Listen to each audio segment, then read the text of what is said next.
புதுச்சேரி அரசு சார்பில் தமிழ்நாடு முன்னாள் முதலமைச்சர் ஜெயலலிதா நினைவு நாள் அனுசரிக்கப்பட்டது. ஆரோவில் ஆட்சிமன்ற குழுவின் 68வது கூட்டம் ஆரோவில் நிர்வாக அலுவலக வளாகத்தில் இன்று நடைபெற்றது. வீடூர் அணையில் இருந்து தண்ணீர் திறக்கப்பட்டதால் சங்கரபரணி ஆற்றில் ஏற்பட்ட வெள்ளப்பெருக்கினையும் அதனால் ஏற்பட்டுள்ள பாதிப்புகளையும் மாண்புமிகு துணைநிலை ஆளுநர் திரு கே கைலாசநாதன் இன்று காலை பார்வையிட்டார். புதுச்சேரி ரெயின்போ நகரில் புயல் மற்றும் கனமழையில் சிக்கி பசுமாடு இறந்தது. புதுச்சேரி கடலூர் இடையார்பாளையம் பாலம் உள்வாங்கியதால் மீண்டும் போக்குவரத்து துண்டிப்பு. 40 லட்சம் ரூபாய் செலவில் சீரமைப்பு. 15 கோடி ரூபாய் மதிப்பில் புதிய பாலம். சபாநாயகர் செல்வம் பேட்டி. புதுச்சேரி அரசு சார்பில் தமிழ்நாடு முன்னாள் முதலமைச்சர் ஜெயலலிதா நினைவு நாள் அனுசரிக்கப்பட்டது. தமிழ்நாடு முன்னாள் முதலமைச்சர் ஜெயலலிதா அவர்களின் நினைவு நாள் புதுச்சேரி அரசு சார்பில் இன்று அனுசரிக்கப்பட்டது.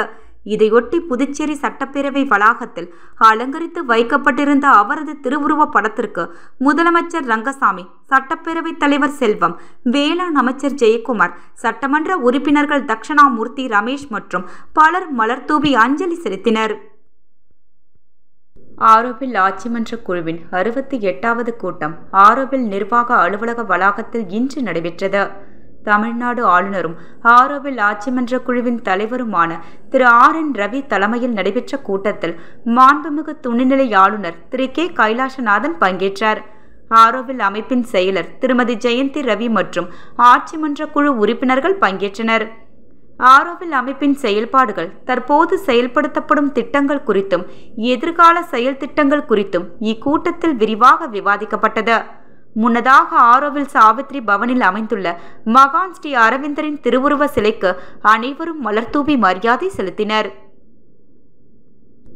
வீடூர் அணையில் இருந்து தண்ணீர் திறக்கப்பட்டதால் சங்கரபரணி ஆற்றில் ஏற்பட்ட வெள்ளப்பெருக்கினையும் அதனால் ஏற்பட்டுள்ள பாதிப்புகளையும் மாண்புமிகு துணைநிலை ஆளுநர் திரு கே கைலாசநாதன் இன்று காலை பார்வையிட்டார். ஆரியபாளையத்தில் சங்கரபரணி ஆற்றின் வெள்ளப்பெருக்கை துணைநிலை ஆளுநரும் பார்வையிட்டார். அதனைத் தொடர்ந்து சாத்தனூர் அணையில் இருந்து திறந்துவிடப்பட்ட தண்ணீரால் தென்பண்ணை ஆற்றில் ஏற்பட்டுள்ள வெள்ளப்பெருக்கையும் அதனால் பாதிக்கப்பட்ட பகுதிகளையும் துணைநிலை ஆளுநர் பார்வையிட்டார். மேலும் பாகூர் பகுதியில் வெள்ளத்தால் சூழப்பட்டுள்ள கிராம பகுதிகளையும் குடியிருப்பு பகுதிகளையும் துணைநிலை ஆளுநர் அவர்கள் பார்வையிட்டார்.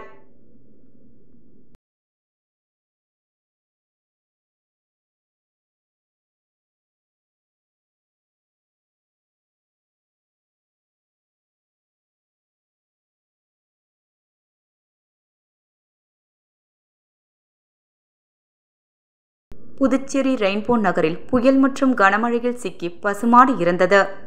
புதுவையில் கடந்த சில தினங்களுக்கு முன்பு பெஞ்சல் புயல் மற்றும் தொடர் கனமழை பெய்தது. இந்த நிலையில் கிருஷ்ணா நகரை சேர்ந்த ராஜ்குமார் என்பவர் 10 பசுமாடுகளை பராமரித்து வருகிறார். இந்த புயலில் ஒரு பசுமாட்டை காணவில்லை. மாட்டை தேடி வந்த நிலையில் இன்று ரெயின்போ நகர் 7வது குறுக்கு தெருவில் உயிரிழந்த நிலையில் அந்த பசுமாடு கண்டுபிடிக்கப்பட்டது. இதனையடுத்து உரிமையாளர் ராஜ்குமார் செய்தியாளரிடம் கூறும் பொழுது, இந்த மாட்டை கடந்த சில நாட்களாக காணவில்லை. புயல் மற்றும் தொடர்ந்து பெய்த கனமழை மற்றும் வெள்ளத்தால் சிக்கி இறந்துள்ளது. இன்று தான் மாடை கண்டுபிடித்தோம் என்றார். தொடர்ந்து கால்நடைத்துறை அதிகாரிகளுக்கு தகவல் தெரிவித்தோம். புதுச்சேரி அரசு உரிய நிவாரணம் வழங்கவும் அவர் வலியுறுத்தினார்.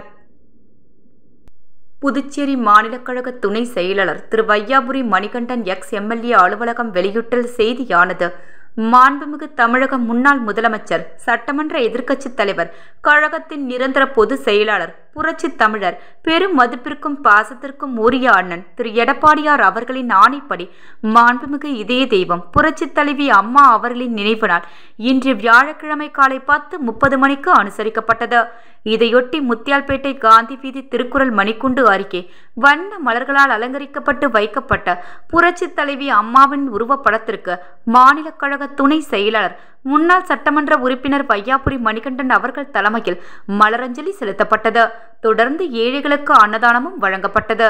இந்த நிகழ்ச்சியில் கழக முன்னோடிகள், கழகத்தின் மூத்த நிர்வாகிகள், மாநில கழக இணை செயலாளர் காசிநாதன், தொகுதி கழக செயலாளர் பழனிசாமி, கழக இளைஞரணி செயலாளர் விக்னேஷ் காசிநாதன், முன்னாள் தொகுதி செயலாளர் மணி, தொகுதி தலைவர் கஜேந்திரன், பொதுக்குழு உறுப்பினர் செல்வம், மோகன், மாநில எம்ஜிஆர் மன்ற இணை செயலாளர் உதயசூரியன், மாநில வர்த்தக அணி தலைவர் செல்வம், மாநில மீனவரணி துணை செயலாளர் விஸ்வநாதன், மாநில சிறுபான்மையர் துணைத் தலைவர் அந்துவான், மாநில அண்ணா தொழிற்சங்க துணைத் தலைவர் கண்ணன், மாநில இலக்கிய அணி துணை செயலாளர் ஹரிகிருஷ்ணன், மாநில எம்ஜிஆர் மன்ற இளைஞரணி துணைத் தலைவர் பிரபாகரன், மாநில வர்த்தக அணி துணைத் தலைவர் சிவா, தொகுதி கழக இணை செயலாளர் தனலட்சுமி, தொகுதி கழக துணை செயலாளர் ராதா மற்றும் நிர்வாகிகள் கன்னியப்பன், அஜய், எம்ஜிஆர் சரவணன், பாண்டு ஜெயபால், காதர்பாய், பெயிண்டர் சேகர், எத்திராஜ், பழனி பரமசிவம் போன்ற ஏராளமானோர் கலந்து கொண்டனர்.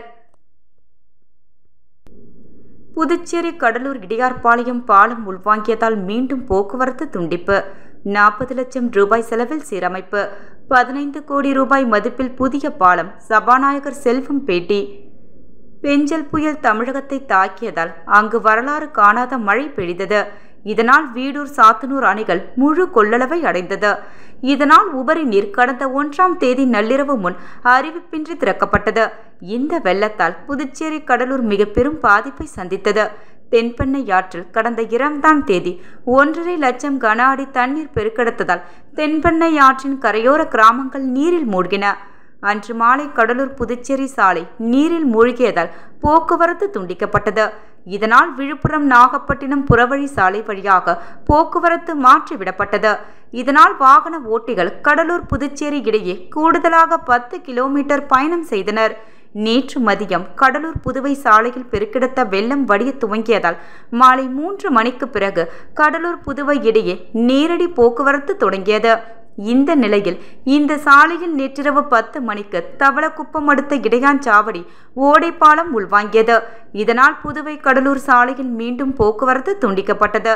கடலூர் சென்ற அனைத்து வாகனங்களையும் போலீசார் முருக்கப்பாக்கம் சந்திப்பு, கொம்பாக்கம் வழியாக திருப்பிவிட்டனர். தகவலறிந்த முதலமைச்சர் ரங்கசாமி, சபாநாயகர் செல்வம், அமைச்சர் லட்சுமி நாராயணன், பொதுப்பணித்துறை அதிகாரிகள் சம்பவ இடத்திற்கு சென்று பார்வையிட்டனர். பாலம் உள்வாங்கியதால் எடுக்க வேண்டிய நடவடிக்கை பற்றி அதிகாரிகளுடன் முதலமைச்சர் ஆலோசனை நடத்தினார். இதையடுத்து இன்று காலை முதல் உடைந்த பாலத்தில் 40 லட்சம் ரூபாய் செலவில் சீரமைக்கும் பணி நடைபெற்று வருகிறது. புதியதாக 15 கோடி ரூபாய் மதிப்பில் புதிய பாலம் கட்டப்படும் என தொகுதியின் சட்டமன்ற உறுப்பினராக சபாநாயகர் செல்வம் தெரிவித்தார். புதுச்சேரி சட்டப்பேரவையில் அரிய வகை வெளிநாட்டு பறவை ஒன்று தஞ்சமடைந்தது. இதனை சட்டசபை காவலர்கள் பிடித்து வனத்துறை ஊழியரிடம் ஒப்படைத்தனர். புதுச்சேரியில் பறவைகளின் சரணாலயமாக உள்ள முசுட்டேரியில் வெளிநாடுகளில் இருந்து ஏராளமான அரிய வகை பறவைகள் இனப்பெருக்கத்திற்காகவும் இரைகளை தேடியும் ஆண்டுதோறும் வருவது வழக்கம். அப்படி வரும் வெளிநாடுகளில் இருந்து வரும் சில பறவைகள் முசுட்டேரியிலேயே தங்கிவிடுகின்றன. இந்த நிலையில் புதுச்சேரியில் பெய்த கனமழையால் ஏற்பட்ட வெள்ளப்பெருக்கால் உசுட்டேரியில் இருந்து பறவைகளும் மீன்களும் வெளியேறியது. இதில் திசை மாறிய அரிய வகை பறவையான நீர்க்காகம் இன்று புதுச்சேரி சட்டப்பேரவையில் தஞ்சமடைந்தது. இதனை அறிந்த சட்டசபை காவலர்கள் அந்த பறவையை லாவகமாக பிடித்து வனத்துறை ஊழியருக்கு தகவலளித்தனர். பின்னர் சட்டப்பேரவை வந்த வனத்துறை ஊழியரிடம் அந்த அரிய வகை பறவை ஒப்படைக்கப்பட்டது. புதுச்சேரி மாநிலத்தில் பெஞ்சல் புயல் மழை வெள்ளத்தால் பாதிக்கப்பட்ட மக்களுக்கு 5000 நிவாரணம் அறிவித்த முதலமைச்சருக்கு நன்றியை தெரிவித்துக் கொள்வதாக திரு ஜி. நேரு என்ற குப்புசாமி அவர்கள் தெரிவித்துள்ளார். இந்த புயல் மழை காலத்தில் வேலைக்கு செல்லாமல் இருந்த கூலி தொழிலாளர்களுக்கும் சிறு வியாபாரம் மற்றும் நடுத்தர குடும்பத்திற்கும் உகந்ததாக உள்ளது. ஆனால் இந்த புயல் மழை வெள்ளத்தால் பெருமளவு பாதிக்கப்பட்ட உடைமைகளையும் விலை மதிப்புமிக்க பொருட்களை இழந்த மக்களுக்கு இந்த நிவாரணம் போதுமானதாக இல்லை. எனது தொகுதியான உருளையன்பேட்டை தொகுதிக்கு நடுவே உப்பாறு வாய்க்கால் உள்ளது. புதுவை மற்றும் அண்டை மாநிலமான தமிழக பகுதியில் பெய்யும் மழைநீர் பெருவெள்ளமாக மாறி இந்த உப்பனாற்றின் வழியாகவே சென்று கடலில் கலக்கிறது.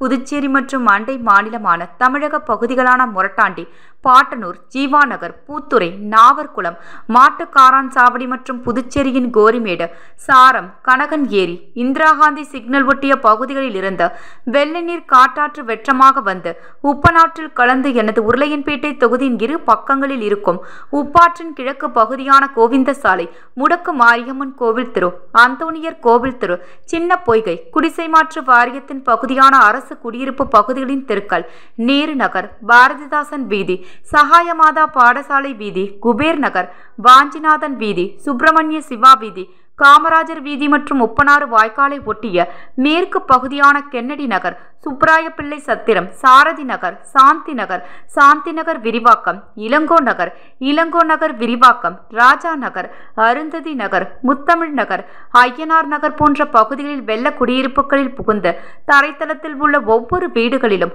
5 அடி முதல் 7 அடி வரை வெள்ள நீர் குடியிருப்புகளை மூழ்கடித்து பொதுமக்களின் உயிருக்கும் உடைமைக்கும் பாதுகாப்பு ஏற்பட்டுள்ளது. இதனால் அவர்களின் வாழ்வாதாரம் சீர்குலைந்துள்ளது. இந்த புயலை மழை வெள்ளத்தால் மூழ்கி 2 பேர் இறந்துவிட்டார்கள். தரைத்தளத்தில் வசித்த 5000க்கும் மேற்பட்ட குடும்பத்தினர் உடைமைகளான ஃப்ரிட்ஜ், வாஷிங் மிஷின், டிவி, கட்டில், மெத்தை, கம்ப்யூட்டர், லேப்டாப் போன்ற கணினி சாதனங்கள், sofa, mixie, grinder, table fan, அலமாரி, கபோர்டில் இருந்த துணிமணிகள், பாத்திரம் போன்ற ஆவணங்கள், உணவுப் பொருட்கள், மாணவர்களின் பாட புத்தகங்கள், செல்போன்கள் மற்றும் வீட்டின் முன் நிறுத்தப்பட்டிருந்த 2 சக்கர மற்றும் 4 சக்கர வாகனங்கள் ஆகியவை வெள்ள நீரில் மூழ்கியும் அடித்து செல்லப்பட்டும் வீணாகி உள்ளது. இதனால் ஒவ்வொரு குடும்பத்திற்கும் லட்சக்கணக்கான ரூபாய் பெருமானமுள்ள மேற்கண்ட பொருட்கள் சேதமடைந்து வீணாகிவிட்டது. ஆகையால் பெருவெள்ளத்தில் பாதிக்கப்பட்ட குடும்பத்திற்கு அரசு அறிவித்துள்ள 5000 போதுமானதாக இருக்காது. பாதிப்படைந்தவர்களுக்கும் அதே நிவாரணம், பாதிப்படையாதவர்களுக்கும் அதே நிவாரணம் அறிவிக்கப்பட்டுள்ளது. எல்லோருக்கும் ஒரே நிவாரணம் வழங்கப்படுவது என்பது சரியானது இல்லை. இந்த புழை மழை வெள்ளத்தால் பாதிக்கப்பட்ட பொருட்களை இழந்த தாய்மார்களின் கண்ணீரை காணும் போது பதைப்பதைப்பாக இருக்கிறது. ஆகையால் தாங்கள் வழங்கும் நிவாரணம் கண்துடைப்பாக உள்ளது. தாங்கள் ஆடு மாடுகளுக்கு நிவாரணம் அறிவித்தது போல இந்த புயல் பெருமழை வெள்ளத்தால் பாதிக்கப்பட்ட புதுச்சேரி மக்களுக்கு வருவாய்த்துறை மூலம் ஆய்வு மேற்கொண்டு சேதங்களை கணக்கெடுத்து பொதுமக்களின் உடைமைகளுக்கான மதிப்புமிக்க பொருட்களின் விலையின் தன்மைக்கு விலை நிர்ணயம் செய்து அந்த பொருளுக்கு இழப்பீடு வழங்க வேண்டும் என்று பாதிக்கப்பட்ட பொதுமக்களின் சார்பாக வேண்டிக் கொள்வதாக திரு ஜி. நேரு என்ற குப்புசாமி எம்எல்ஏ அவர்கள் தெரிவித்துள்ளார். புதுச்சேரி அரசு சார்பில் தமிழ்நாடு முன்னாள் முதலமைச்சர் ஜெயலலிதா நினைவு நாள் அனுசரிக்கப்பட்டது. ஆரோவில் ஆட்சிமன்ற குழுவின் 68வது கூட்டம் ஆரோவில் நிர்வாக அலுவலக வளாகத்தில் இன்று நடைபெற்றது. வீடூர் அணையில் இருந்து தண்ணீர் திறக்கப்பட்டதால் சங்கரபரணி ஆற்றில் ஏற்பட்ட வெள்ள பெருக்கனையும் அதனால் ஏற்பட்டுள்ள பாதிப்புகளையும் மாண்புமிகு துணைநிலை ஆளுநர் திரு கே. கைலாசநாதன் இன்று காலை பார்வையிட்டார். புதுச்சேரி ரெயின்போ நகரில் புயல் மற்றும் கனமழையில் சிக்கி பசுமாடு இறந்தது. புதுச்சேரி கடலூர் இடையார்பாளையம் பாலம் உள்வாங்கியதால் மீண்டும் போக்குவரத்து துண்டிப்பு. 40 லட்சம் ரூபாய் செலவில் சீரமைப்பு. 15 கோடி ரூபாய் மதிப்பில் புதிய பாலம். சபாநாயகர் செல்வம் பேட்டி.